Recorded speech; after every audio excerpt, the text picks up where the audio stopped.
Perkenalkan, nama saya Devina Felicia Febriana. Di sini saya mewakili dari kelompok 4 bersama teman-teman saya, ada Saudari Ahmad Haryanto, lalu saya sendiri, lalu ada Saudara Haryo Dwi Setio Putro, ada Saudara Jeremy Tumpur, dan juga Saudara Joko Sanjoyo. Di sini kami akan mempresentasikan mengenai rangkuman dari buku Regel dari bab 1 sampai bab 6. Untuk bab yang pertama, ini membahas mengenai pengaruh iklim ekonomi, yaitu tantangan dalam era gelembung pasca.com meminta organisasi untuk melakukan lebih banyak dengan anggaran yang lebih sedikit. Nah, organisasi itu perlu mencari cara baru untuk mengurangi biaya teknologi, mendukung aplikasi baru, dan meningkatkan produktivitas. Peraturan baru seperti Undang-Undang Sarbanes-Oxley juga mendorong organisasi untuk meningkatkan pengendalian keuangan dan tanggung jawab perusahaan. Nah, dalam situasi ini penting untuk mencari cara menggunakan data secara efektif untuk mengurangi biaya, meningkatkan informasi bisnis, menargetkan peluang, meningkatkan pengambilan keputusan, mendapatkan keunggulan kompetitif, meningkatkan keuntungan, dan memberikan pelaporan keuangan yang lebih baik. Salah satu solusinya adalah melalui konsolidasi. Perusahaan dapat merampingkan operasinya dengan menggabungkan perangkat keras, informasi, praktik, dan aplikasi bisnis mereka ke dalam sejumlah pusat sistem terpusat. Ini memungkinkan perusahaan untuk mencapai kesederhanaan melalui infrastruktur yang seragam. Data warehouse juga menjadi penting dalam konsolidasi ini karena memungkinkan pengumpulan data dari setiap bagian perusahaan untuk memberikan gambaran lengkap tentang perusahaan tersebut. Nah, apa sih data warehouse itu? Data warehouse itu adalah database yang berisi data yang telah dikonsolidasikan, terintegrasi, diagregasi, dan terstruktur dari berbagai sistem operasional. Tujuannya apa? Adalah untuk mendukung analisis dan proses pengambilan keputusan dalam suatu bisnis. Untuk fitur-fitur data warehousing pada Oracle Database 10G, apa aja sih? Yang pertama ada ETL processing. Nah, di ETL processing ini ada apa? Oracle Change Data Capture or CDC. Nah, CDC di sini tuh menyederhanakan proses mengidentifikasi perubahan data sejak ekstraksi terakhir, baik secara sinkron dengan transaksi menggunakan pemicu maupun asinkron dengan menambang log yang diarsipkan. Selanjutnya ada transportable tablespace heterogen menyediakan mekanisme efisien untuk memindahkan jumlah data besar antara database Oracle pada platform perangkat keras yang berbeda. Selanjutnya ada table eksternal memungkinkan data diakses dan dimanipulasi apa adanya, baik untuk dimuat maupun diturunkan dari database. Selanjutnya ada data pump, yaitu menyediakan pemindahan data dan metadata massal dengan kecepatan tinggi antara database Oracle menggantikan utilitas ekspor dan impor. Selanjutnya ada analytical analysis. Nah, ditambahkannya banyak fungsi analitis ke dalam basis data Oracle untuk mengurangi kebutuhan akan pemrograman yang rumit di luar bahasa SQL dalam perhitungan bisnis yang cerdas. Yang pertama ada clausal model SQL, yaitu memungkinkan data relasional dilihat sebagai array multidimensi dan menerapkan perhitungan seperti spreadsheet untuk aplikasi pemodelan seperti penganggaran dan peramalan. Selanjutnya ada penasihat otomatis. Nah, Oracle Database 10G ini memiliki fitur statistik kinerja yang dikumpulkan secara berkala dan disimpan dalam Automatic Workload Repository or AWR. Data ini dianalisis oleh Automatic Database Diagnostic Monitor or ADDM untuk mendeteksi dan mendiagnosis masalah kinerja seperti EO berlebihan, CPU terbebani, penguraian berlebihan, masalah konkurensi, PGA, buffer stage, atau masalah ukuran buffer log. Nah, apa aja sih tantangan dalam membangun data warehouse? Nah, data warehouse itu merupakan bagian penting dari operasi bisnis yang dikelola oleh Departemen TI dengan perjanjian tingkat layanan untuk ketersediaan dan kinerja. Nah, pengembangan data warehouse ini tuh dihadapkan pada banyak tantangan, termasuk mempertahankan kinerja seiring pertumbuhan warehouse, mengembangkan warehouse untuk memenuhi persyaratan bisnis baru, mengelola sistem tanpa kegagalan, dan mencegah downtime yang tidak direncanakan, dan melakukan semua itu sambil mengurangi biaya secara keseluruhan. Bagaimana dengan masa depan data warehousing? Nah, data warehouse ini berkembang untuk mendukung analisis dan pengambilan keputusan secara real time. Daripada memperbarui data warehouse secara berkala dalam batch, ketika transaksi dilakukan pada sistem OLTP, itu akan tersedia di data warehouse, memberikan kemampuan pengambilan keputusan secara real time. Hal ini memungkinkan data warehouse itu digunakan untuk mendukung keputusan taktis dan strategis. Sekian, presentasi dari saya akan dilanjutkan oleh rekan saya. Assalamualaikum warahmatullahi wabarakatuh. Melanjutkan dari bab 1, yaitu merancang data warehouse. Merancang data warehouse, keterampilan dan teknik yang digunakan untuk membuat database untuk warehouse akan berbeda dari yang diperlukan. Untuk sistem tipe pemrosesan transaksi OLTP, user akan terkejut apabila sebelumnya belum paham dalam merancang warehouse non-data. Salah satu keputusan sulit bagi seorang desainer adalah memutuskan tingkat data apa yang disimpan di dalam data warehouse. Ini sangat penting karena sudah terlalu lama setelah pembuatan repository, pengguna tiba-tiba mengeluhkan bahwa data tidak tersedia atau disimpan pada tingkat yang tidak sesuai, yang membatasi atau memblokir query. User dapat memulai repository pengguna. Biasanya jangan gunakan permodelan entitas. Pendekatan tipikal yang digunakan untuk membangun sistem pemrosesan transaksi adalah dengan membangun diagram entitas hubungan atau IR dengan mempertimbangkan entitas yang mewakili hal seperti produk atau tempat dan hubungan antara entitas tersebut. Apabila user belum pernah merancang data warehouse sebelumnya, tetapi dia berpengalaman dalam merancang sistem pemrosesan transaksi, user mungkin akan berpikir bahwa data warehouse tidak berbeda dengan database lainnya, dan user dapat menggunakan beberapa pendekatan yang sama. Bisa dengan permodelan dimensi. Alternatif untuk menggunakan model hubungan entitas adalah model dimensi, melihat dan memodelkan data dari perspektif yang berbeda dengan mempertimbangkan entitas yang mewakili hal seperti produk atau tempat dan hubungan antara entitas tersebut. Dimensi model menggambarkan data menggunakan dimensi dan fakta yang menjadi tabel aktual dalam database, dan yang akan kami jelaskan lebih detail di dua bagian, yaitu tabel fakta dan tabel dimensi. Tabel fakta mungkin ada lebih dari satu berisi informasi faktual dan biasanya merupakan tabel terbesar di data warehouse. Tabel fakta akan menjadi tabel terbesar dalam database, mungkin berisi ratusan juta baris dalam data warehouse yang besar. Di tabel fakta ada beberapa kolom bernama product key yang digunakan untuk mengambil semua informasi produk dari tabel dimensi ini. Dan apakah data menggambarkan suatu? Biasanya dimensi seperti produk ID tidak sering berubah, sedangkan tabel fakta berisi detail produk yang telah user jual. Tetapi biasanya ada kurang dari 20 dimensi, setidaknya adalah 4 dimensi. Kunci warehouse atau password.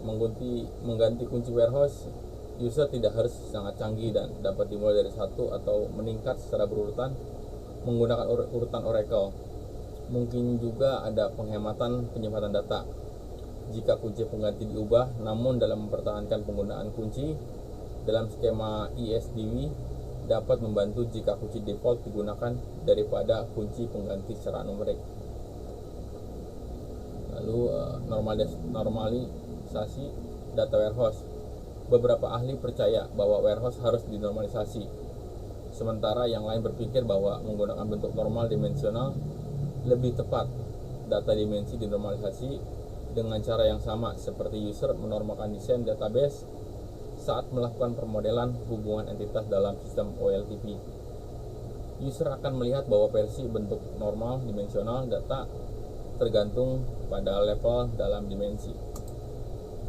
Seperti contoh di Easy Shopping Incorporation, sesuai diagram entitas hubungan setelah user menggambar model dimensi, itu dapat dengan mudah diterjemahkan ke dalam desain basis data fisik karena setiap kotak mewakili tabel, meskipun dalam buku ini mengacu tabel, fakta, dan dimensi. Di dalam database Oracle semuanya adalah tabel dan diberlakukan seperti itu. Namun sebelum user masuk dalam membuat database fisik dan model dimensi, ini ada beberapa keputusan lagi yang harus diambil sebelum desain selesai, seperti gambar 2.3 dimensi model Easy Shopping, ada customer, product, purchase, dan time, dan special offer. Mengelola desain. Salah satu keputusan atlet bagi seorang desainer adalah membutuhkan tingkat data apa yang akan disimpan di data warehouse. Salah satu keputusan ini sulit bagi seorang desainer adalah menentukan tingkat data yang akan disimpan. Begitupun dengan kinerja desain. Ada beberapa teknik yang dapat digunakan oleh perancang untuk meningkatkan kinerja query. Misalnya, semua data dapat bermanfaat dari indeks dan data warehouse tidak terkecuali.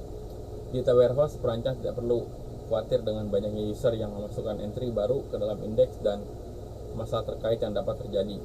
Jenis query yang berbeda di data warehouse akan menggunakan metode akses yang berbeda ke data yang mendapat manfaat dari jenis indeks yang berbeda. Karena tabel data memiliki begitu banyak rekaman, ini dapat berdampak signifikan pada kinerja.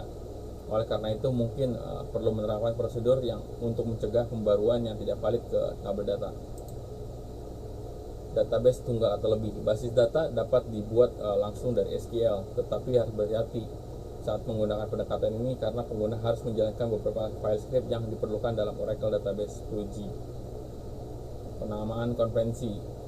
Sebelum sesuatu dibuat dalam database, konvensi penamaan untuk semua objek database seperti file data, ruang tabel, dan nama tabel dan kolom harus diperiksa. Oleh karena itu, dalam contoh ini nama kolom yang lebih baik adalah purchase date time. Perancang warehouse juga harus mengingat bahwa lebih banyak nama bidang harus digunakan saat pengguna akhir mulai menggunakan warehouse. Lalu ke konfigurasi data. Untuk opsi ini, user harus mengidentifikasikan set disk sebagai Oracle yang hanya dapat digunakan sebagai file database mereka. Saat menggunakan opsi 1 untuk menyimpan file database pada sistem, langkah berikutnya adalah mendefinisikan beberapa parameter yang digunakan untuk mengkonfigurasi database. Saat menggunakan satu database yang telah dikonfigurasi sebelumnya, user tidak dapat mengontrol ukuran database, hanya lokasi file yang seperti itu kan pada gambar 2.1.3, yaitu asisten konfigurasi database Oracle menggunakan variabel lokasi. Implementasi desain, yaitu konfigurasi database. Semua informasi yang diperlukan untuk membangun database sekarang telah ditentukan oleh pengguna dan sekarang dapat membuat database seperti gambar 2.14 atau template mendefinisikan tersebut sebagai template pengguna di masa yang akan datang. Asisten konfigurasi Oracle, opsi pembuatan skema. User mungkin lebih suka membuat beberapa skema berdasarkan bidang, tetapi pendekatan ini juga meningkatkan upaya manajemen basis data yang diperlukan untuk menyediakan informasi dalam tabel. Karena tugas tambahan seperti menyediakan akses ke tabel ini mungkin tampak lebih sibuk, tapi user akan melihat bahwa ada pengelompokan logis ke dalam area untuk inovasi yang berbeda. Dan setiap link membawa user ke layar khusus untuk administrasi operasi tersebut. Jika di kemudian kata saat ini perlu dirubah, maka dapat dilakukan dalam Oracle Enterprise Manager menggunakan layar yang ditujukan pada gambar 2.18 atau melalui SQL. Ini seperti tampilan Oracle Enterprise Manager, yaitu untuk layar pengguna. Kita juga harus memilih area default tempat objek yang dibuat oleh pengguna ini, seperti tabel index akan berada. Oleh karena itu, berikut ini adalah nama lengkap tabel untuk mengambil semua rekaman dimensi waktu. User dapat membuat user database sebanyak yang dibutuhkan user, tapi disarankan untuk menggunakan hanya satu dari mereka untuk objek seperti tabel dan index. Oleh karena itu, DBA terhubung sebagai user YSDB semua tabel dan index yang dibuat. File dan data. File data dan tabel. Dalam Oracle Database 10G, tablespace SYS AUK baru akan merupakan tablespace kolektif tambahan yang digunakan. Tablespace adalah nama logis yang digunakan dalam skema database untuk menentukan di mana objek harus berada. Tablespace memiliki satu atau lebih file data yang terikat dengannya, tempat objek sebenarnya disimpan. Dalam contoh ini kami hanya akan membuat satu file data per tablespace, tetapi tentu saja user dapat lebih banyak jika diperlukan. Tablespace ini dan file data yang terkait dibuat baik secara langsung dari SQL atau menggunakan Enterprise Manager. Diilustrasikan seperti gambar 2.19, memiliki nama yang bermakna karena user akan menggunakan secara konsisten diurus skema dan akan membantu jika itu bermakna sebagai user. Jika user tidak yakin dengan SQL yang diperlukan untuk semua tugas, user dapat mengklik tombol Show SQL pada bagian besar layar Enterprise Manager yang akan membuka layar baru yang berisi SQL seperti yang ditunjukkan pada gambar 2.23 untuk cara pembuatan tablespace. Membuat tabel dan dimensi. Setelah kita memiliki database, tablespace, dan user ditentukan, kita siap membuat tabel fakta dan dimensi kita. Tabel fakta dan dimensi dibuat seolah-olah tabel normal. Saat menentukan tabel data, pilih data dalam kolom dengan baik dan hati-hati, karena memilih kolom yang menghabiskan terlalu banyak ruang. Jika tabel data user berisi ratusan juta baris, terjadi pemborosan ruang disk yang signifikan, juga dapat menyebabkan masalah kinerja. Ini adalah layar yang sangat bagus untuk membuat tabel yang cepat. Jika user masih khawatir dengan overhead kendala, khawatir pada user tidak cukup lebih melewati masalah, user dapat menggunakan klausa enable not validate yang menyalakan batasan dan menerapkan terhadap semua sisipan baru dan pembaruan, tetapi tidak memeriksa catatan yang ada. Dengan menggunakan pendekatan ini, database tidak menghabiskan waktu untuk memvalidasi batasan terhadap semua baris dalam tabel. Tetapi ini berarti bahwa perancang setidaknya memastikan bahwa datanya bersih. User akan setuju bahwa ini adalah cara yang mudah untuk membuat tabel, dan karena data warehouse mungkin hanya memiliki beberapa tabel, user mungkin lebih suka menggunakan pendekatan ini daripada menulis perintah SQL di mana user mungkin akan membuat banyak kesalahan sintak yang harus user perbaiki. Indeks.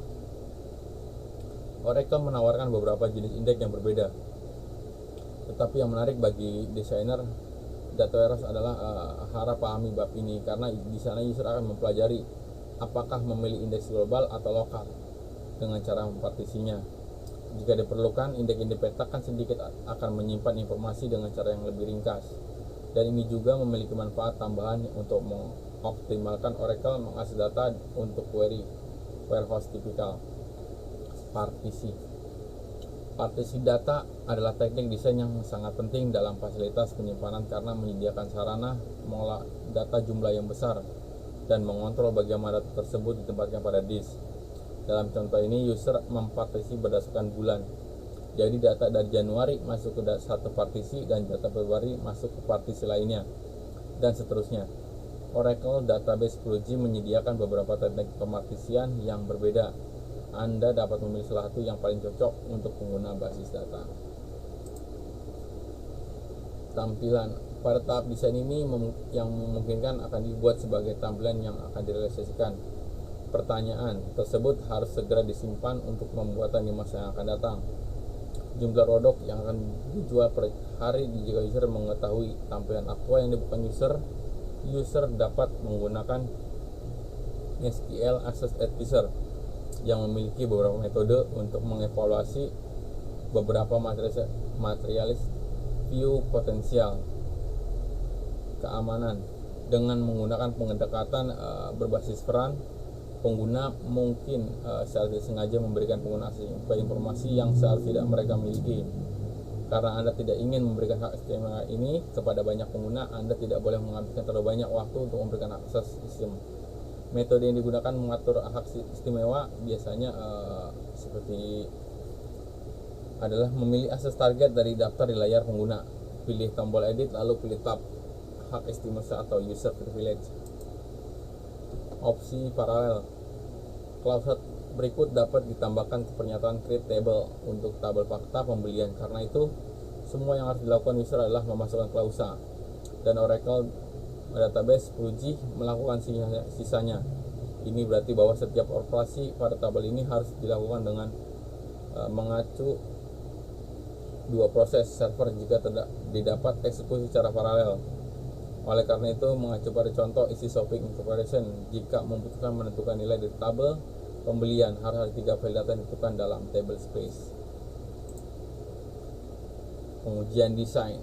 Data warehouse user tidak berbeda, sangat penting karena semua aspek desain dan proses uji secara menyeluruh sebelum dirilis produksi. Implementasi terhadap basis pengguna adalah cara lain untuk menguji warehouse. Jika user tidak ingin menggunakan hingga sampai uji selesai, satu hal yang sangat penting untuk diingat adalah karena ukuran data warehouse tidak hanya akan memakan waktu lebih lama untuk memuat data, tetapi query juga tidak mungkin selesai dengan tepat atau cepat. Oleh karena itu, seluruh proses pengujian akan memakan waktu lebih lama daripada database WLTP tradisional.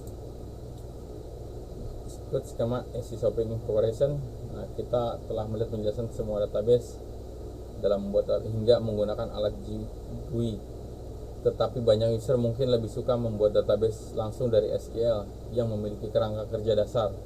Kita akan belajar di bab berikutnya sebagaimana menyempurnakan desain basis data dasar Oracle untuk memasukkan dan menggunakan fitur-fitur canggih yang tersedia di Oracle Database 10G. Sekian dan terima kasih. Mungkin akan dilanjutkan oleh rekan saya untuk bab 3. Waalaikumsalam warahmatullahi wabarakatuh. Untuk pembahasan selanjutnya, saya akan membahas tentang arsitektur gudang data. Arsitektur server. Yang pertama, arsitektur single processor. Single disk penerapan keras yang paling sederhana. Database diimplementasikan pada server prosesor tunggal. Konfigurasi ini cocok untuk beberapa data gudang yang kecil dan mempunyai tuntutan pada populasi menggunakan yang besar, membutuhkan waktu respon yang cepat. Di sini ada tampilan dari arsitektur single processor. Di sini mempunyai satu server, satu memori, satu disk controller, dan juga satu disk. Selanjutnya, arsitektur multidisk. Beberapa pengontrol terpisah digunakan untuk berinteraksi dengan banyak disk kami. Keuntungan dari pendekatan ini adalah bahwa lebih banyak disk dapat digunakan untuk menyediakan data guna menjawab pertanyaan pengguna dan dapat menyediakan saluran input-output yang lebih besar. Di sini ada gambar dari arsitektur multidisk. Di sini ada server, kemudian di sini ada satu prosesor, satu memori, satu disk controller. Ada 2 disk controller, maksudnya mohon maaf. Kemudian di sini ada 8 disk dan juga disertai dengan disk bus lainnya. Yang ketiga, arsitektur server multiprosesor. Menambahkan lebih banyak disk saja. Tidak cukup satu untuk gudang data besar kami jika hanya memiliki satu prosesor yang menangani semua beban kerja pengguna. Kami mungkin memiliki beberapa query yang pengguna yang dieksekusi pada saat yang sama. Tetapi paralelisme ini sebenarnya adalah ilusi jika kami hanya memiliki satu prosesor. Karena prosesor hanya dapat benar-benar mengeksekusi satu proses pada satu waktu. Ini memberikan ilusi para paralelisme dengan bertukar antara dan mengeksekusi dan sedikit demi sedikit proses dalam di suksesi yang sangat cepat. Di sini ada gambar dari arsitektur multiprosesor. Di sini ada 4 prosesor, kemudian ada 1 memori, 2 disk controller, dan juga 8 disk. Arsitektur server berkelompok. Arsitektur yang lain perlu dipertimbangkan adalah pengelompokan yang melibatkan beberapa server independen yang bekerja sama untuk melakukan serangkaian fungsi umum dan mungkin tampak bagi pengguna dan aplikasi klien sebagai satu server. Server secara fisik terhubung oleh jaringan. Di sini ada 2 server, di mana masing-masing server mempunyai 2 prosesor, satu memori, dan 1 disk controller. Kemudian di sini ada share disk bus. Disk bus ini jadi ada 4 disk ini disalurkan ke dalam 2 server tersebut, yang dimana di 2 server tersebut memiliki masing-masing 1 disk controller. Itu adalah tadi arsitektur server berkelompok. Kemudian selanjutnya adalah arsitektur server prosesor paralel masif. Arsitektur alternatif lain adalah Massively Parallel Processor (MPP). Arsitektur di mana node atau server terpisah masing-masing terdiri dari CPU, memori, dan yang mungkin atau mungkin tidak memiliki disk sendiri. Terhubung satu sama lain dengan interkoneksi berkecepatan tinggi. Di sini ada contoh gambarnya, ada 4 node, masing-masing node ini mempunyai 1 disk, 1 prosesor, dan juga di sini ada maksudnya ada 7 node, di mana masing-masing mempunyai 1 disk, 1 proses dan 1 prosesor. Selanjutnya adalah instance dan database Oracle. Di sini ada user CSMON, PMON, CKPT, RISO, ARCN, LGW, dan di sini ada SGA, Java Pool, Buffer Cache, Stream Pool, Redo Pool, Share Pool, Lex Pool, dan DBWN Data Files. Untuk penjelasannya, Instance Database Oracle. SMON adalah pemantau sistem dan antara lain melakukan pemulihan instance, membersihkan transaksi data, basis data, dan merapikan pemanfaatan ruang. PMOR adalah monitor, proses, dan membersihkan proses penggunaan yang gagal dan sumber dayanya. Kemudian DBWN adalah proses penulis basis data dan mereka menulis blok data yang diubah dari cache SGA ke file data. Sebenarnya bisa lebih dari 1 proses pada latar ini. Kemudian LGWR adalah proses penulis log dan bertanggung jawab untuk menulis ke dan mengelola redo log. ARCN adalah proses receiver yang menyalin file redo log yang telah selesai ke lokasi disk yang terpisah. CKPT ini adalah proses checkpoint ketika acara database khusus. Kemudian disebut POS, pemeriksaan terjadi. Proses ini menyinkron semua header file data dengan informasi POS pemeriksaan baru.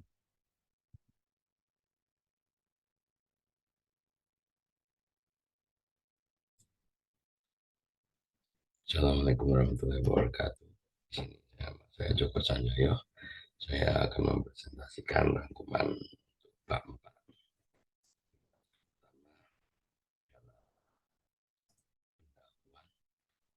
Di sini saya akan bahwasanya arsitektur tingkat tinggi gudang data dan desain logis pemodelan dimensional. Yang kedua, desain fisik untuk efisiensi akses dan penyimpanan data.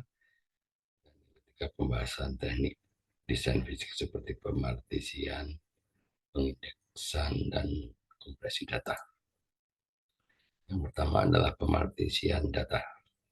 di mana pemartisian data sebagai teknik desain fisik untuk memperbaiki kinerja akses data, pendekatan membagi dan melakukan dalam memecahkan tugas yang sulit.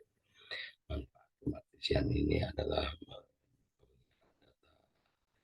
kinerja query serta ketersediaan data. Yang manfaat pemartisian data adalah data pada tingkat pemartisi, menghindari operasi pada seluruh tabel atau indeks, peningkatan kinerja query dengan eliminasi pemartisi atau pemangkasan dinamis pemartisi, meningkatkan ketersediaan data dengan meletakkan setiap pemartisi pada disk yang terpisah.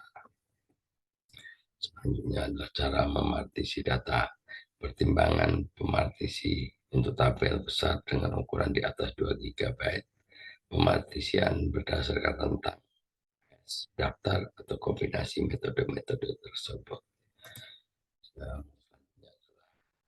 Pemartisian berdasarkan rentang atau rank partitioning. Data dipartisi menjadi rentang data yang tidak tumpang tindih. Setiap pemartisi didefinisikan dengan batas atau nilai kunci pemartisi. Contoh, pemartisi berdasarkan rentang T_K sebagai kunci pemartisian. Selanjutnya pemartisian berdasarkan hash atau hash partitioning. Fungsi hash digunakan untuk menentukan pemartisi mana yang akan data, distorsi data dengan nomor pemartisi yang lebih merata. Contoh pemartisian berdasarkan hash dengan kolom product underscore ID sebagai kunci pemartisi. Pemartisian daftar atau list partitioning. Data didistribusikan berdasarkan nilai diskrit pada kolom tertentu, digunakan ketika data tidak memiliki kunci pemartisi alami atau memerlukan pengelompokan nilai-nilai yang berjarak jauh. Contoh pemartisian daftar dengan nilai-nilai diskrit negara bagian. Selanjutnya composite partitioning. Composite partitioning adalah skema partisi dua tingkat yang menggabungkan keuntungan dari dua metode partisi. Penjelasan singkat tentang composite partitioning dan penggunanya. Rank hash partitioning. Rank hash composite partitioning menggabungkan rank hash partitioning. Penjelasannya tentang penggunaan rank hash partitioning, keuntungan dan cara data dipartisi menggunakan skema ini. Metode composite partitioning rank list mempartisi tabel berdasarkan rentang dan nilai diskrit. Penjelasan tentang penggunaan rank list partitioning, contoh penggunaan dan memanfaatkannya dalam evaluasi query yang efisien. Tabel SCDW Forecast dipartisi menggunakan rank dan fungsi hash dalam kolom product ID AC. Penjelasan contoh yang menggunakan rank hash partitioning dengan tabel dipartisi berdasarkan rentang waktu dan fungsi hash pada kolom produk ID. Contoh rank list partitioning, tabel sales dipartisi menggunakan rentang waktu dan nilai. Penjelasan contoh penggunaan rank list partitioning dengan tabel sales dan bagaimana data dipartisi berdasarkan rentang waktu dan nilai negara. Informasi partisi dan subpartisi. Panduan untuk mendapatkan informasi partisi dan subpartisi menggunakan data dictionary. Penjelasan tentang cara mendapatkan informasi partisi dan subpartisi dari data dictionary menggunakan contoh tabel user underscore tab underscore subpartition. Selanjutnya adalah multi column partitioning key menggunakan kunci partisi dengan beberapa kolom rank atau hash partitioning. Penjelasannya ialah tentang multi column partitioning key dan contoh gunanya dengan rank partitioning. Adapun pemilihan metode partisi mempertimbangkan dalam pemilihan metode partisi yang tepat. Menjelaskan tentang pemilihan metode partisi yang tepat berdasarkan karakteristik data dan tujuan performa yang diinginkan. Selanjutnya ada partitioning using Oracle Enterprise Manager. Langkah-langkah Oracle Enterprise Manager untuk membuat partisi tabel. Penjelasan langkah-langkah dalam membuat partisi tabel menggunakan Oracle Enterprise Manager. Selanjutnya, partitioning maintenance operation. Operasi pemeliharaan partisi yang dapat dilakukan pada tabel penjelasan tentang beberapa operasi pemeliharaan partisi seperti menambah, menghapus, mengubah, membagi, menggabungkan, dan lainnya. Selanjutnya, pengantar indeks dalam data warehouse. Indeks penting untuk pemrosesan query yang efisien dalam data warehouse. Penjelasan tentang kebutuhan indeks dalam data warehouse dan pentingnya memilih kolom-kolom yang sering dirujuk dalam query sebagai kunci indeks. Jenis indeks dalam Oracle menawarkan indeks yang relevan warehousing. Penjelasan singkat tentang 3 jenis indeks yang relevan untuk data warehousing. Indeks B tentang tree, indeks bitmap, dan indeks gabungan bitmap. Indeks B3 adalah struktur hierarkis untuk pencarian cepat dalam tabel. Penjelasan tentang indeks B3 ini termasuk indeks unik dan non-unik, pembuatan indeks komposit, dan pemeliharaan indeks B3. Indeks bitmap. Indeks bitmap digunakan untuk query dengan kardinalitas rendah pada kolom-kolom dengan banyak baris untuk setiap nilai. Ada komisi penjelasan tentang indeks bitmap, termasuk pembuatan indeks bitmap, penggabungan indeks bitmap, keuntungan penggunaan indeks bitmap, dan biaya peliharaannya. Perbandingan indeks B3 dan indeks bitmap reals. Perbandingan di antara indeks B3 dan indeks bitmap. Perbandingannya antara indeks B3 dan indeks bitmap adalah hal penggunaan ruang kinerja, biaya pemeliharaan, dan karakteristik penggunaannya. Kesimpulan dari materi di atas adalah yang pertama, tabel forecast dan customer digabungkan menggunakan indeks gabungan berbit. Indeks gabungan berbit memiliki bitmap untuk nilai pria dan wanita. Yang kedua, indeks berbasis fungsi digunakan untuk mengindeks fungsi atau ekspresi pada kolom tabel. Fungsi yang digunakan harus deterministik. Contoh, indeks berbasis fungsi pada kolom product.id dan kategori. Indeks dapat dipartisi menjadi global atau lokal. Indeks global dapat memiliki kunci partisi yang berbeda dari tabel yang mendasarinya. Indeks partisi pada penggunaan metode partisi rank atau hash. Selanjutnya yang keempat, pentingnya pemilihan indeks dalam peningkatan performa query. Indeks bertipe bitmap seringkali lebih efisien untuk tabel fakta. Tabel dimensi lebih cocok untuk diindeks secara ekstensif. Yang kelima, kebutuhan ruang dan pemeliharaan indeks harus dipertimbangkan. Penggunaan indeks tergantung pada jendela pemeliharaan yang tersedia. Oracle Enterprise Manager menyediakan fitur wizard untuk membuat indeks. Ya, selanjutnya saya akan mempresentasikan IoT.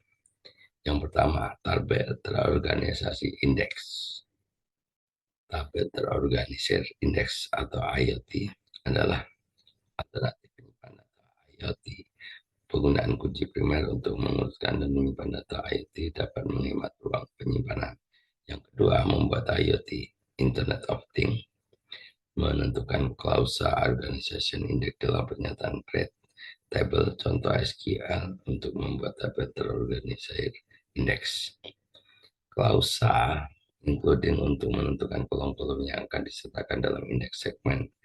Overload untuk menyimpan kolom-kolom tidak termasuk dalam indeks penggunaan. Page sort untuk menentukan persentase maksimum blok indeks yang digunakan untuk menyimpan kolom indeks non-kunci primer. Penggunaan IoT dalam data warehouse menggunakan IoT untuk tabel dimensi atau tabel lookup. Pengorganisasian IoT untuk tabel fakta tidak terlalu umum.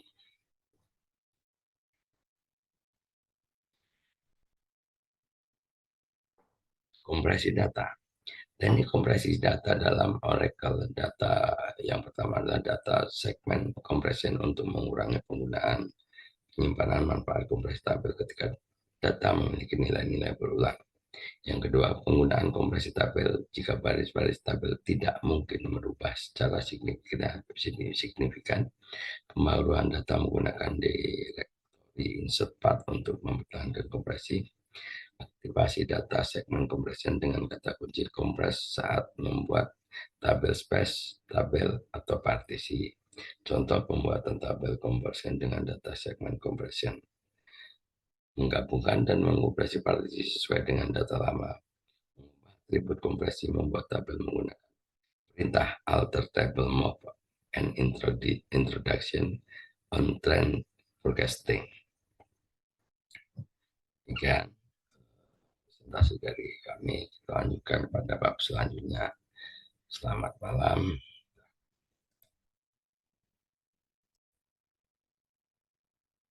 Baik, saya Haryo Dwi Setiaputro akan mencoba menjelaskan tentang bab 5, yaitu memuat data ke dalam data warehouse, yaitu kalau bahasa Inggrisnya loading data into data warehouse ya.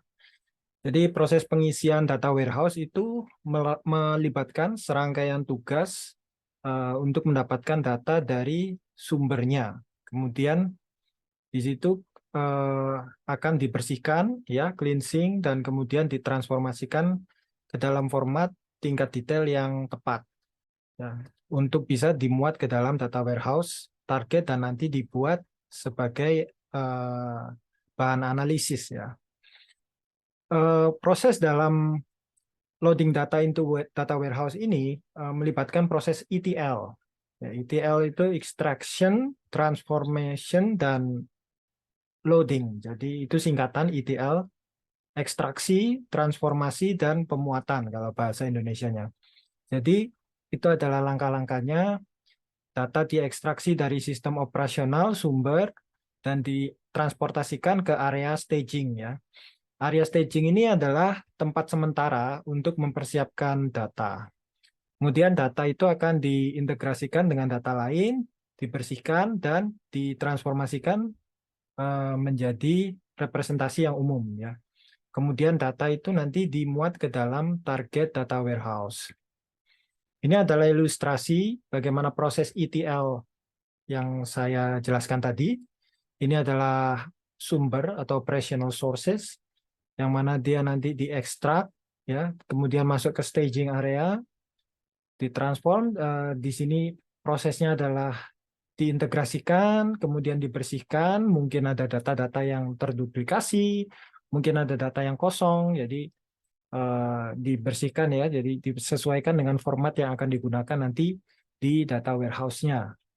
Kemudian distandarisasikan, standardize, dan kemudian ditransformasikan ke dalam data warehouse, load transform, ya. Oke, selama pengisian awal data warehouse, data historis yang telah terakumulasi selama beberapa tahun bisnis itu dimuat. Data pada sistem operasi itu seringkali punya beberapa format, ya. Jadi setelah pengisian histori awal, data transaksi dan peristiwa baru itu nanti perlu dimuat secara berkala. Biasanya itu dilakukan sesuai dengan jadwal waktu yang reguler, misalnya pada akhir hari, ya, atau akhir minggu atau akhir bulan. Nah, proses ETL ini memerlukan waktu yang cukup signifikan, ya, dalam pembangunan data warehouse. Jadi menemukan data dari sistem operasional, ekstraksi data, transportasi, pembersihan, kemudian transformasi atau integrasi dari berbagai sumber, kemudian nanti memuat atau loading ke dalam data warehouse itu membutuhkan waktu yang cukup lama. Nah, untuk mengekstrak data dari sistem operasional, program aplikasi khusus mungkin perlu dikembangkan. Pemilik sistem operasional itu umumnya tidak memberikan akses langsung ke sistem mereka, tapi menyediakan ekstraksi periodik dalam bentuk file sistem operasi. Nah, dalam merancang proses ETL ini, perlu ditentukan seberapa sering data harus diekstraksi dari sistem operasional. Nah, sistem operasional itu bisa berada dalam berbagai tipe database ya, seperti Oracle, DB2, atau mungkin SQL Server, dan sebagainya ya. Nah, kalau ekstraksi data itu dilakukan dengan menulis data ke file, itu akan melibatkan masalah seperti spesifikasi nama file, batch file, dan metode transportasi file. Nah, ETL tools ini bisa menyederhanakan proses ekstraksi ya, dengan menyediakan konektivitas ke sistem sumber ya. Nah, itu juga kita penting untuk memahami bahwa dalam membangun proses ETL itu perlu pemahaman yang mendalam tentang data perusahaan. Nama objek dalam sistem yang berbeda-beda ya, bisa berbeda-beda. Kemungkinan ada 2 objek yang namanya sama, tapi itu berbeda. Nah, menemukan semua ini bisa jadi tantangan ya, terutama jika sistem perusahaan tidak terdokumentasi dengan baik. Nah, setelah data dimuat ke dalam data warehouse, proses pengolahan lanjutan itu diperlukan untuk mengintegrasikannya dengan data yang sudah ada. Kemudian kita perlu memperbarui indeks, kita perlu mengumpulkan statistik, menyegarkan tampilan materialisasi sebelum data itu dianggap siap untuk diakses oleh pengguna. Nah, setelah data dipublikasikan, sebaiknya data itu tidak diubah lagi sampai batch window berikutnya untuk memastikan pengguna mendapatkan jawaban yang konsisten saat mengajukan pertanyaan yang sama pada waktu yang berbeda. Ya, jadi dalam merancang proses ETL itu perlu ditentukan frekuensi ekstraksi data dari sistem operasional yang bisa terjadi pada akhir periode waktu tertentu atau peristiwa bisnis seperti akhir hari, minggu, atau kuartal fiskal seperti yang saya baca tadi. Juga perlu dipertimbangkan tingkat agregasi data yang diperlukan untuk menjawab pertanyaan bisnis karena ini akan mempengaruhi jumlah dan jenis data yang diekstraksi dan ditransportasikan melalui jaringan. Nah, proses ETL itu bisa disederhanakan menggunakan perangkat lunak ETL yang menyediakan konektivitas ke sistem sumber, tergantung pada jenis sistem yang digunakan. Jadi seperti itu. Nah, proses ETL ini memainkan peran yang penting ya untuk membangun data warehouse yang efektif dan berguna ya. Jadi kita perlu menggunakan alat ETL yang tepat dan pemilihan strategi yang sesuai untuk menjaga data supaya tetap akurat dan konsisten. Setelah pembebanan awal pada data warehouse, ketika data sumber itu berubah, ya data sumbernya bisa berubah kan. Data dalam data warehouse juga harus diperbarui secara berkala ya untuk mencerminkan perubahan tersebut. Jadi mekanisme itu harus diterapkan untuk memantau dan menangkap perubahan yang terjadi dari sistem operasional. Nah, daripada membangun kembali seluruh data warehouse secara berkala, kita lebih baik menerapkan hanya perubahan tersebut. Dengan mengisolasi perubahan sebagai bagian dari proses ekstraksi, jumlah data yang harus dipindahkan melalui jaringan dan dimuat ke dalam data warehouse menjadi lebih sedikit. Nah, data yang berubah mencakup data baru yang ditambahkan ke sistem operasional, ya, serta pembaruan dan penghapusan data yang ada. Misalnya, dalam data warehouse ECDW, kita tertarik pada semua pesanan baru, serta pembaruan informasi produk dan pelanggan yang sudah ada. Jika kita tidak lagi menjual suatu produk, produk tersebut nanti dihapus dari sistem entry pesanan. Tapi kita tetap ingin menyimpan riwayatnya di dalam data warehouse. Nah, inilah sebabnya kenapa kunci pengganti disarankan digunakan dalam data warehouse. Jika kunci produk digunakan kembali dalam sistem produksi, hal ini tidak mempengaruhi catatan data di data warehouse. Nah, di dalam data warehouse itu tidak jarang ya terjadi perubahan pada tabel dimensi. Nah, karena kolom seperti deskripsi produk itu bisa berubah. Nah, bagian dari perancangan data warehouse itu melibatkan keputusan tentang bagaimana perubahan pada dimensi itu akan tercermin. Jika kita perlu untuk menyimpan satu versi dari deskripsi produk yang lama, kita bisa memiliki kolom tambahan dalam tabel untuk menyimpan deskripsi saat ini dan deskripsi yang sebelumnya. Jika kita perlu menyimpan semua deskripsi produk yang lama, kita harus membuat baris baru untuk setiap perubahan dengan memberikan nilai kunci yang beda. Secara umum sebaiknya hindari pembaruan pada tabel fakta.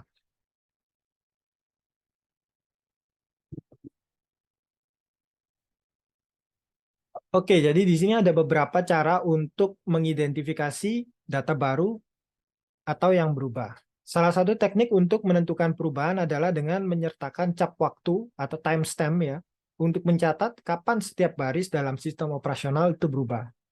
Nah, program ekstraksi data kemudian memilih data sumber berdasarkan timestamp transaksi dan mengekstrak semua baris yang telah diperbarui sejak waktu ekstraksi terakhir. Misalnya ketika memindahkan pesanan dari sistem pemrosesan pesanan ke dalam data warehouse ECDW, teknik ini bisa digunakan dengan memilih baris berdasarkan kolom purchase date. Nah, berikutnya adalah tentang CDC di Oracle Database 10G. Oracle Database 10G itu menggunakan fitur Change Data Capture atau Change CDC ya, untuk memfasilitasi identifikasi perubahan ketika sistem sumber juga merupakan database Oracle 9i atau 10G. CDC ini memungkinkan penyimpanan hasil operasi insert, update, dan delete dalam tabel-tabel yang disebut change tables. Nah, program ekstraksi data kemudian bisa memilih data dari change table itu. CDC menggunakan antarmuka publish subscribe untuk menangkap dan mendistribusikan data perubahan. Publisher juga menentukan tabel-tabel pengguna dalam sistem operasional yang akan digunakan untuk mengisi gudang data atau data warehouse ya, dan mengatur sistem untuk menangkap dan mempublikasikan data perubahan. Setiap tabel sumber memiliki change table terkait untuk menyimpan data yang akan dipindahkan ke dalam gudang data. Ini adalah ilustrasi dari skema change data capture yang dimiliki oleh Oracle Database 10G. Ini adalah OLTP user tables-nya ya. Ini source-nya, kemudian ini change table, kemudian ini ada sistem publish dan subscribe. Setiap perubahan yang ada di sumbernya akan ditangkap oleh sistem CDC ini. Sehingga ya intinya perubahan bisa ditangkap ya, sehingga diperbarui juga data yang ada di data warehouse. Kemudian dalam CDC, Oracle Database 10G itu ada dua bentuk, ada synchronous CDC dan asynchronous CDC. Pada synchronous CDC, perubahan itu ditangkap secara real time sebagai bagian dari transaksi sumber. Sedangkan pada asynchronous CDC, perubahan data itu diekstrak dari redo-logs sistem sumber yang mengurangi dampak dari transaksi sumber itu sendiri. Asynchronous CDC itu bisa digunakan dalam dua cara, yaitu hotlog dan autolog. Nah, pada mode hotlog, perubahan data itu ditangkap dari redo-logs secara langsung saat terjadi. Redo-logs adalah file yang digunakan oleh database Oracle untuk merekam perubahan data yang terjadi dalam sistem. Dengan menggunakan hotlog, CDC dapat secara real-time menangkap dan menyimpan data perubahan ke dalam change tables. Pada mode autolog, perubahan data diekstrak dari redo-logs pada interval waktu tertentu. CDC akan secara otomatis menjalankan proses ekstraksi untuk mengambil data perubahan dari redo-logs dalam interval yang telah ditentukan. Nah, metode ini, autolog ini mengurangi dampak pada sistem sumber karena proses ekstraksi tidak berjalan secara terus-menerus. Jadi tadi autolog dan hotlog, apa ya tadi ya, hotlog dan autolog itu memungkinkan sistem CDC untuk mengidentifikasi perubahan data dengan lebih efisien dan akurat, dan memastikan data yang diambil dari sistem operasional ke dalam gudang data itu selalu yang terkini. Nah, selain teknik-teknik tersebut, juga ada solusi pihak ketiga yang bisa membantu dalam mengidentifikasi dan menangkap data perubahan, seperti Oracle Golden Gate dan Informatica Power Exchange. Ya, ini sama-sama solusi real-time data integration yang bisa menangkap dan mensinkronkan data perubahan antar sistem database yang berbeda. Jadi banyak sistem itu juga menggunakan sistem CDC ya, Change Data Capture. Nah, dalam memilih teknik atau solusi CDC yang tepat, itu kita perlu pertimbangkan kebutuhan bisnis, kompleksitas sistem sumber, dan sumber daya yang tersedia.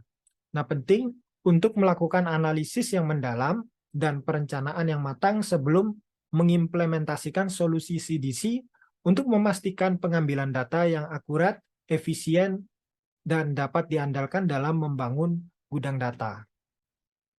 Baik, sekian. Terima kasih.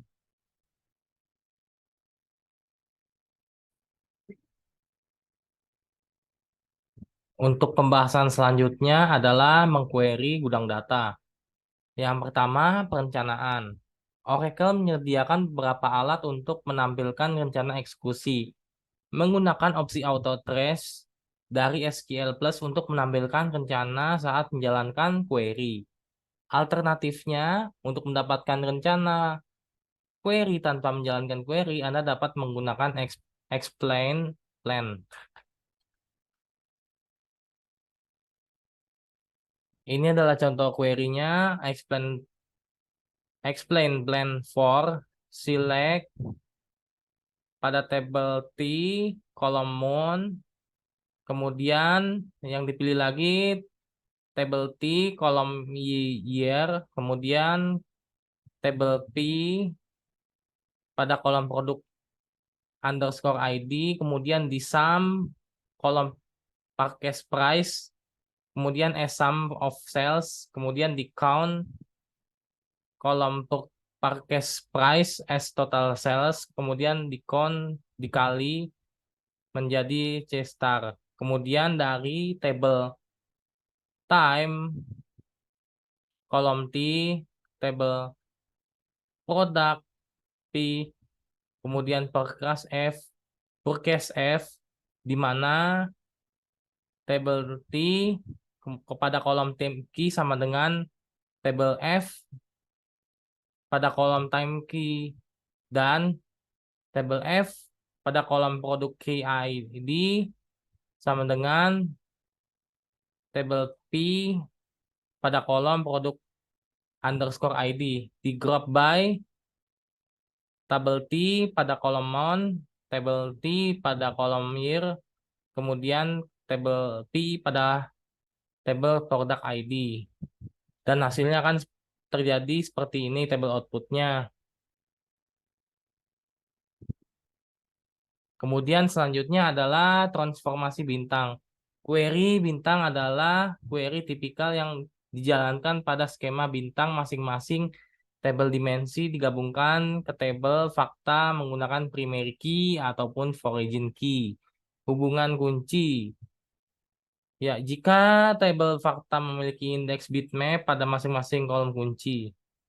Contohnya seperti ini. Pada explain plan for, kemudian dipilih select tabel pada tabel C, kolom city, kemudian tabel T, kolom quarter, kemudian tabel P pada kolom product name, itu dijumlahkan tabel F pada kolom purchase price sales, kemudian dipilih lagi pada dari tabel purchase F, time T, customer C, product P, di mana tabel F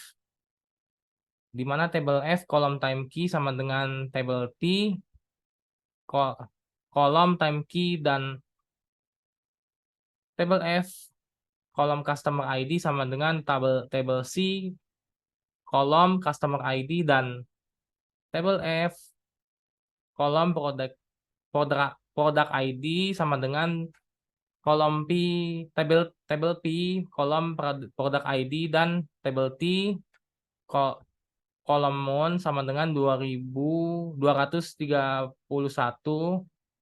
dan tabel C kolom state sama dengan MA, dan tabel P kolom kategori sama dengan HDRW. Group by tabel C kolom city, kemudian tabel T kolom quarter, kemudian tabel P kolom product name, dan hasilnya seperti ini.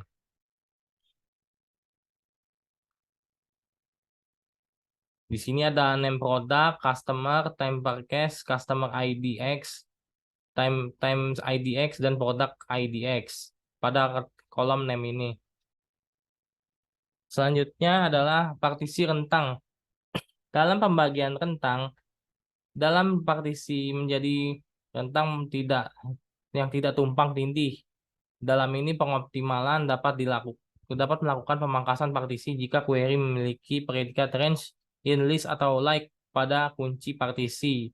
Misalnya dalam skema ACDW, table parquet di partisi pada kolom time key. Di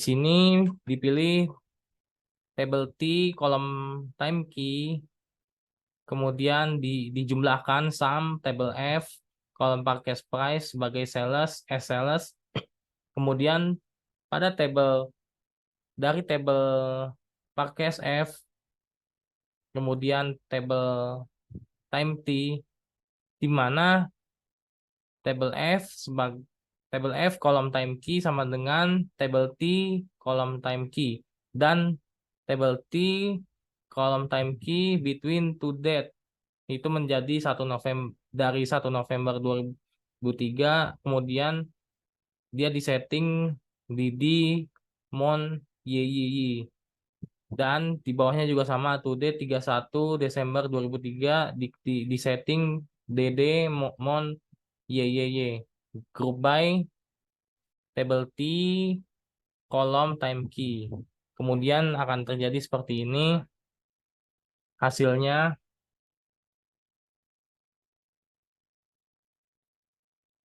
Untuk selanjutnya, partisi komposit.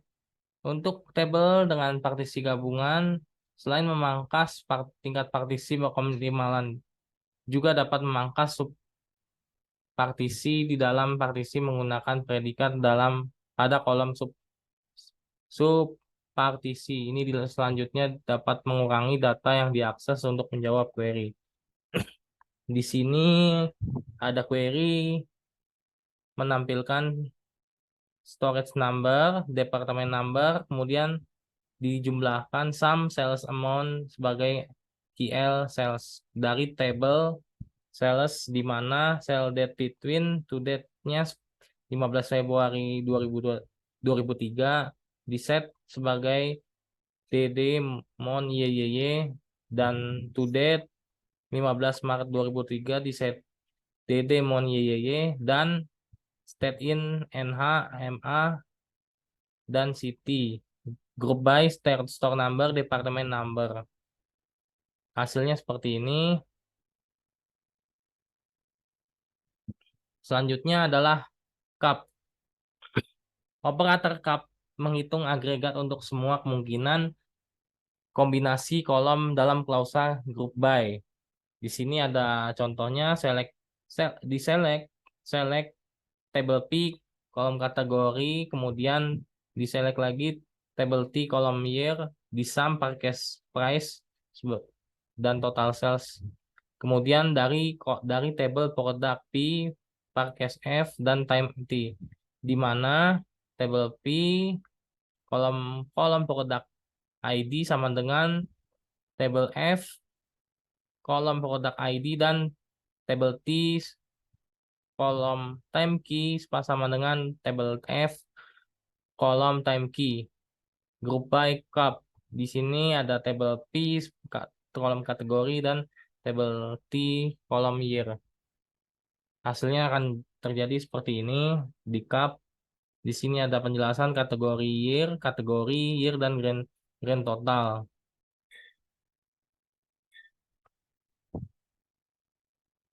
Selanjutnya, roll up. Operator roll up memiliki fungsi untuk menjumlahkan data lintas dimensi hierarki seperti waktu. Kemudian dalam roll up dapat menentukan daftar kolom, dan Oracle melakukan group by pada subset daftar yang lebih kecil. Bekerja dari kolom paling kanan ke kiri. Di sini ada contohnya, select table P kolom kategori, kemudian table T kolom year, kemudian ada sum purchase price di sini dari table product P, purchase F, dan time T, di mana table P kolom product ID sama dengan table F kolom product ID dan time Table T, kolom time key sama dengan table F, kolom time key, di mana group by, roll up, table P, kolom kategori, dan table T, kolom year. Hasilnya kan seperti ini, ada kategori year, kategori, dan grand total. Kemudian selanjutnya set pengelompokan.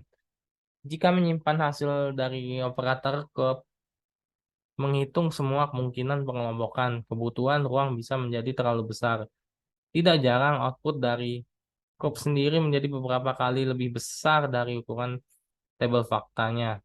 Masalah ini diatasi dengan menggunakan grouping sets yang menyediakan kemampuan untuk menghitung secara selektif hanya kombinasi pengelompokan yang menarik, bukan keseluruhan cup. Di sini ada contohnya. Select table P, kolom kategori sebagai kucing, sebagai cat, kemudian table T, kolom year, dan kemudian table C, kolom region, table C, kolom state as art, kemudian di sum dijumlahkan, table F, kolom purchase price, sales, kemudian dari table product P, kemudian purchase F, dan juga time T, dan juga satu lagi customer C. Di mana table P, kolom product ID sama dengan table F, kolom product ID, dan table T, kolom time key sama dengan table F, kolom time key, dan table C, kolom customer ID sama dengan table F, kolom customer ID, dan table C, kolom country sama dengan USA, dan table C, kolom region in Amer West, yang dipilih adalah Amer West dan Amer South. Di mana group by grouping set itu yang di set itu adalah table P, kolom kategori, kemudian table C, kolom state. Selanjutnya ada juga table T, kolom year, table C, kolom region, table P, kolom kategori, dan yang terakhir ini table T, kolom year. Hasilnya akan terjadi seperti ini. Kemudian selanjutnya perhitungan sederhana. Query berikut menghitung total penjualan setiap bulan dan menghasilkan baris tambahan untuk liburan. Yang memberikan total penjualan untuk bulan November dan Desember ini seperti perhitungan yang mungkin telah Anda lakukan di spreadsheet sebelumnya. Contoh, di sini ada dipilih select month dan sales pada dari table, dipilih lagi select table T, kolom mount, table T, kolom mount name, kemudian di sum table F purchase price sales, dari table purchase F, kolom table, kemudian dan juga table time T, di mana table F kolom time key sama dengan table T, kolom time key, dan table T, kolom year sama dengan 2003. Di mana group by table T, kolom mount, dan table T, kolom mount name itu model main holiday sales model. Dimension by mount name pada kolom mount name. Kemudian measure sales yang pada table ini. Kemudian di rules sales sebagai array holidays sama dengan sales November plus sales Desember. Hasilnya akan seperti ini. Jadi ya penjumlahan dari sales November, kolom sales November dan Desember ini menjadi penamaan baru yaitu holidays dengan jumlahnya sekian.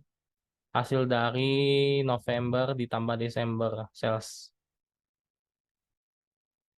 Sekian presentasi dari kelompok kami. Kurang lebihnya mohon maaf. Sekian, terima kasih.